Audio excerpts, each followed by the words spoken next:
Hello everyone. आज हम start करने वाले हैं लिनक्स का module 10 which is shell scripting basics. Shell scripting क्या होता है? शेल स्क्रिप्टिंग एक प्रोसेस है जिसमें हम मल्टीपल लिनक्स और यूनिक्स की कमांड को एक फाइल या स्क्रिप्ट में लिख देते हैं ताकि रिपीटेटिव कमांड ऑटोमेटिकली रन हो सके। ठीक है, मतलब शेल स्क्रिप्टिंग क्या हो गया? ये एक प्रोसेस है जिसमें हम क्या करते हैं, लिनक्स के जितने भी कमांड्स होते हैं उन सबको हम एक फाइल में कन्वर्ट कर देते हैं। इससे क्या होता है, इससे जितनी भी रिपीटेटिव कमांड्स होती हैं, मतलब जो बार बार रिपीट हो रही हैं, वो हमें बार बार टाइप ना करना पड़े और वो ऑटोमेटिकली रन होती रहे। ठीक है, तो शेल स्क्रिप्ट क्या है? तो मतलब फाइल क्रिएट करना और ऑटोमेटिकली कमांड रन हो सके, रिपीटेटिव कमांड्स ऑटोमेटिकली रन हो सके, ये एक प्रोसेस हो गया जिसे हम शेल स्क्रिप्टिंग कहते हैं। ठीक है, शेल स्क्रिप्ट मतलब जो हम फाइल बना रहे हैं, ठीक है, जिसमें हम टेक्स्ट लिख रहे हैं, जिसमें हम स्क्रिप्ट डाल रहे हैं, जिससे हमारी कमांड रन हो रही है, जिस फाइल का यूज़ करके हमारी कमांड रन हो रही है, वो हो गया हमारा शेल स्क्रिप्ट। ठीक है, इसका एक्सटेंशन मतलब जितनी जो शेल स्क्रिप्टिंग की फाइल्स होती है ना, बेसिकली इसका एक्सटेंशन डॉट एस एच करके होता है। ठीक, इसमें commands top to bottom execute होती है, मतलब स्टार्टिंग से टॉप से स्टार्ट होके देन बॉटम, मतलब धीरे धीरे धीरे धीरे करके जो कमांड्स हैं वो एग्जीक्यूट हो रही होती हैं।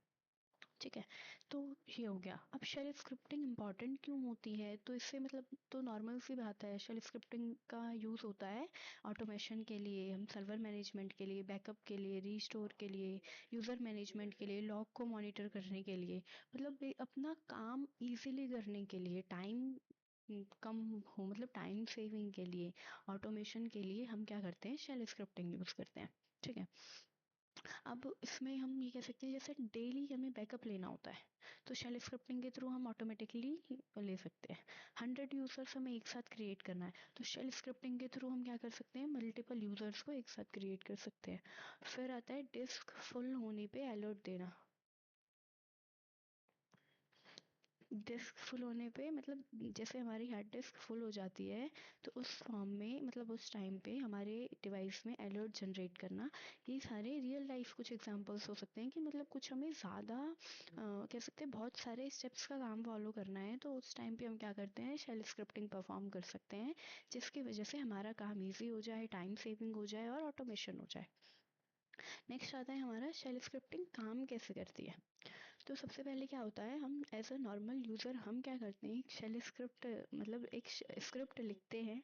शेल स्क्रिप्ट को फिर यूज़र क्या करता है, स्क्रिप्ट लिखता है, देन शेल क्या करता है, उस स्क्रिप्ट को रीड करता है, फिर कमांड्स को कर्नल पे भेजा जाता है, कर्नल हार्डवेयर से कम्युनिकेट करके आउटपुट को वापस यूज़र को मतलब दे देता है, आउटपुट वापस यूज़र को शो होने लगता है। ठीक है, तो शेल स्क्रिप्टिंग में ये प्रोसेस हो गया कि पहले हम स्क्रिप्ट लिखते हैं, फिर वो शेल को मतलब फिर उस स्क्रिप्ट को शेल यूज़ करता है, आई मीन रीड करता है, देन कमांड्स को जितनी भी कमांड्स हैं वो कर्नल को भेजी जाती है, फिर कर्नल हार्डवेयर से बात करता है और आउटपुट वापस यूज़र को मिल जाता है। तो इसमें क्या है, सबसे पहले यूज़र काम करता है, then shell, then kernel and then hardware which is also terminal. ठीक है, now the point is what is colonel.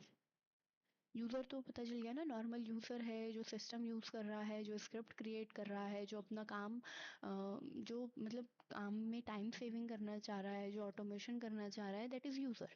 Now next point is what is kernel, what is shell and what is terminal. तो kernel क्या होता है, colonel operating system का एक core part होता है। ठीक है, कर्नल क्या करता है, ये हमारे सीपीयू को मैनेज करता है, memory management, process scheduling, devices के ड्राइवर्स यानी स्टोरेज सिस्टम को हैंडल करता है, हार्डवेयर और सॉफ्टवेयर के बीच एक ब्रिज का काम करता है। Basically kernel is a core part of a computer operating system which work as a bridge between hardware and software. File management करता है, प्रोसेस मैनेजमेंट करता है, मेमोरी, डिवाइसेस, इन सारी चीज़ों का मैनेजमेंट का काम कर्नल करता है। ठीक है, देन आ जाता है कंप्लीट लिनक्स सिस्टम, मतलब ये हो गया कि कर्नल है मतलब जो जो काम कर्नल करता है वो सारी फिर कर्नल का हमने कंप्लीट कर लिया। कर्नल क्या होता है, अब पॉइंट आता है कर्नल क्यों इंपॉर्टेंट होता है। बिना कर्नल के ऑपरेटिंग सिस्टम काम ही नहीं कर सकता। बेसिकली कर्नल क्या करेगा, हार्डवेयर और सॉफ्टवेयर के बीच में एज अ ब्रिज वर्क करता है। तो हम जो भी चीज़ें अपनी टाइप कर रहे हैं, हम जो भी कमांड्स रन कर रहे हैं, एग्जीक्यूट करना चाह रहे हैं, वो सारा कर्नल की वजह से पॉसिबल हो पाता है। उसके बाद आ जाता है आपका कि शेल क्या होता है। शेल एक इंटरफेस है जो यूज़र और कर्नल के बीच कम्युनिकेशन करवाता है। ठीक है। शेल क्या है, ये एक इंटरफेस हो गया जो कि यूजर और कर्नेल के बीच में कम्युनिकेशन एबल करवाता है। ठीक है, कुछ कॉमन शेल के टाइप्स होते हैं, बैश, ZSH, SH, ये सब तो हमने प्रीवियस क्लासेस में कंप्लीट कर रखा है। उसके बाद आपका आ जाता है, शेल के दो टाइप्स होते हैं, एक तो है कमांड लाइन शेल, एक है graphical shell. Command line shell जिसे CLI बोलते हैं, ग्राफिकल शेल जिसे GUI बोलते हैं। ठीक है, तो जो कमांड लाइन शेल है, कमांड लाइन शेल आपका टेक्स्ट बेस्ड होता है, ग्राफिकल शेल आपका माउस बेस्ड होता है। मतलब जैसे हम लिनक्स यूज़ कर रहे हैं जो कि कमांड लाइन है, वही हो गया आपका कमांड लाइन शेल। और जो हम मेन विंडो यूज़ कर रहे हैं जिसमें आइकन्स हैं, जिसमें हम माउस का यूज़ कर रहे हैं, हम कर्सर का यूज़ कर रहे हैं, दैट इज़ ग्राफिकल शेल। ठीक है, उसके बाद आपका आ जाता है टर्मिनल। क्या होता है, व्हाट इज टर्मिनल? टर्मिनल एक एप्लीकेशन होती है जिसमें हम शेल एक्सेस करते हैं। ठीक है, टर्मिनल एक तरीके की एप्लीकेशन हो गई जिसमें हम शेल एक्सेस करते हैं। टर्मिनल खुद से शेल नहीं होता, टर्मिनल शेल को रन करता है। ठीक है, सबका अपना अपना टर्मिनल होता है, विंडोज टर्मिनल, लिनक्स का अपना टर्मिनल होता है, जीनोम टर्मिनल, मतलब मल्टीपल टर्मिनल के टाइप्स होते हैं। टर्मिनल क्या करता है, बस हमें एक इंटरफेस प्रोवाइड करता है जो कि हमारे शेल को एक्सेस लेता है। ठीक है, नेक्स्ट हमारा आ जाता है shell scripting basics. Shell scripting starting commands में आपकी कुछ फाइल्स आ जाती हैं। नैनो मतलब स्क्रिप्ट प्रिपेयर करने के लिए सबसे पहले आ जाता है, स्क्रिप्ट बनाने के लिए हम नैनो का यूज़ करते हैं, विम या VI का भी कर सकते हो। ऐसे करके हमने एक फाइल बना ली। याद रखना, हम जो फाइल स्क्रिप्ट वाली जो फाइल बनाएंगे वो हमारी हमेशा .sh से ही एंड होनी चाहिए। ठीक है, like okay, let me show you. ये हमारा काली लिनक्स है।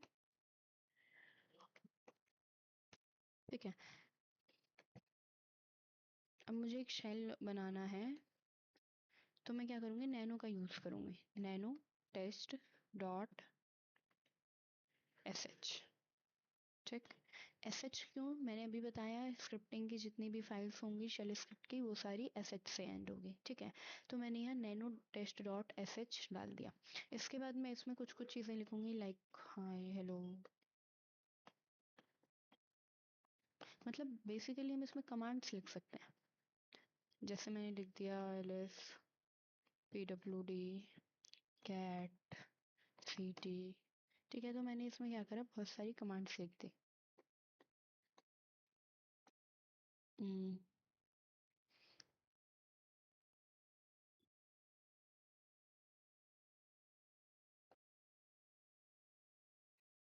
ठीक है, ऐसे करके मैंने कोई फाइल बना ली। अब आता है शी बैंक। शी बैंक क्या होता है, देखो मैं आपको दिखाती हूँ। Hashtag exclamation mark /bin/bash। ठीक है, ये हो गया शी बैंक। इस फॉर्मेट को बोलते हैं हम शी बैंक। तो आ जाता है हमारा शी बैंक, लिखो, जो कि क्या करता है, स्पेसिफाई करता है कि कौन सा शेल स्क्रिप्ट रन कर रहा है। ठीक है, उसके बाद echo command, print output to the screen. Output check करने के लिए हम इको कमांड यूज करेंगे। प्रिंट फॉर्मेट आउटपुट को चेक करने के लिए हम प्रिंट एफ, या तो आप इको यूज कर सकते हो या प्रिंट एफ कर सकते हो, प्रिंट एफ में ज्यादा आउटपुट आता है। नेक्स्ट आपका आ जाता है variables and shell scripting. Variables and shell scripting में हम लिख सकते हैं, जैसे कि ये वाला फॉर्मेट है। ठीक है, मैं आपको दिखाती हूँ, एक सेकेंड। ये वाला फॉर्मेट है, दैट मैंने यहाँ टाइप करा, name is equals to Anushka. ठीक, एंटर कर दिया। अब मैं क्या करूँगी, इको डॉलर का साइन और नेम लिखती हूँ। तो देखो यहाँ जो हमने नेम प्रिंट करा था वो शो होने लग गया। ठीक है, इसके बाद आ जाता है, लाइक हमने लिख दिया इको, तो हमने इसकी तो कोई वैल्यू ही नहीं डाली थी ना, इसलिए आउटपुट नहीं आया। पर जो ये हम कोई वैल्यू असाइन कर रहे हैं and then echo command use करने के बाद हमें वो वैल्यू मिल जा रही है, तो ये हो गया आपका वेरिएबल शेल। ठीक है, वेरिएबल शेल की कमांड्स। उसके बाद आपका आ जाता है conditional statement. If else elif, ये सारे आपके कुछ कंडीशनल स्टेटमेंट्स होते हैं। बेसिक इफ में, एल्स इफ में, डिफॉल्ट केस में, मतलब क्या क्या चीज़ें यूज़ होती हैं। स्ट्रिंग ऑपरेशंस में आ जाता है, स्ट्रिंग की लेंथ आ जाती है, सब स्ट्रिंग आ जाता है, रिप्लेस पार्ट ऑफ स्ट्रिंग, मतलब ये सारी चीज़ें आ जाती हैं। इस तरीके से हम स्ट्रिंग्स का यूज़ करते हैं। उसके बाद अरिथमेटिक ऑपरेशन आ जाता है जिसमें आप ऐड, सब्ट्रैक्ट, मल्टीप्लिकेशन, डिवीजन, ये सारी चीज़ें कर सकते हो। जैसे कि मैं आपको कुछ एग्जांपल दिखाती हूँ। लाइक मैंने लिख दिया a is equals to 10, enter, b is equals to 11, enter. Now मैं लिखा echo slash, sorry echo dollar, dollar करके under, sorry bracket a plus b, फिर से bracket, enter, sorry enter, a plus b, wait a minute, sorry इसमें ना हमें 2 brackets लगाने होते हैं। देखो अब 10 और 11 को ऐड करके 21 हो रहे हैं। ये देखो 10 की वैल्यू ये रही, 11 की वैल्यू ये रही, इन्हें ऐड करके 21 वैल्यू बन रही है, तो हमारा आउटपुट आ गया। ये हो गया हमारा अरिथमेटिक ऑपरेशन। ठीक, फाइल ऑपरेशन में आ जाता है, फाइल कैसे क्रिएट करना है, मतलब फाइल क्रिएशन आ जाता है, फाइल क्रिएशन वाली चीज़ें आ जाती हैं। स्क्रिप्ट रनिंग द स्क्रिप्ट में आ जाता है कि मतलब स्क्रिप्ट रन करने के लिए कोई हमें फाइल वगैरह, जैसे हम टूल्स वगैरह यूज़ करते हैं तो उसके लिए डॉट स्लैश या बैश यूज़ कर रहे होते हैं। कुछ मतलब जो कह सकते हैं अच्छी फाइल्स होती हैं, मतलब थोड़ी हाई लेवल की होती हैं, या एडमिनिस्ट्रेटिव फाइल्स होती हैं उसमें। फिर आता है आपका command line argument, exit status and error handling, कि एग्जिट स्टेटस शो करेगा लास्ट कमांड की, exit 1, exit script with error code. Set मतलब आप कमांड्स को सेट भी कर सकते हो, जैसे मैं इको डॉलर क्वेश्चन मार्क अभी लगाती हूँ, तो जो मैंने लास्ट टाइम कमांड यूज करी होगी ना, वो शो हो जाएगा। ठीक है, ये हो गया कि क्वेश्चन मार्क की मैंने कोई वैल्यू पुट नहीं करी है तो कुछ शो नहीं हो रहा है। ठीक है, इस तरीके से हम क्या करते हैं। और ये कुछ कमांड्स हैं, इसमें जितनी भी कमांड्स लिखी हुई हैं ये सारी हम प्रीवियस क्लासेस में ट्राई कर चुके हैं। स्टिल आप एक बार फिर से ट्राई कर लेना, अगर किसी चीज़ में कोई प्रॉब्लम होती है तो आप हमसे पूछ सकते हैं। Thank you.